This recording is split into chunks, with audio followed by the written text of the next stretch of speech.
காலை வணக்கம். தினம் ஒரு திருக்குறள். அதிகாரம் இல்வாழ்க்கை. குறள் 45.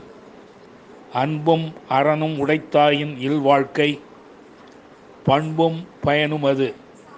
மீண்டும், அன்பும் அறனும் உடைத்தாயின் இல்வாழ்க்கை பண்பும் பயனுமது. இதன் பொருள், இல்வாழ்க்கையில் அன்பும் அறமும் உடையதாக விளங்குமானால் அந்த வாழ்க்கையில் பண்பும் பயனும் அதுவே ஆகும். மீண்டும், இல்வாழ்க்கையில் அன்பும் அறமும் உடையதாக விளங்குமானால் அந்த வாழ்க்கையில் பண்பும் பயனும் அதுவே ஆகும்.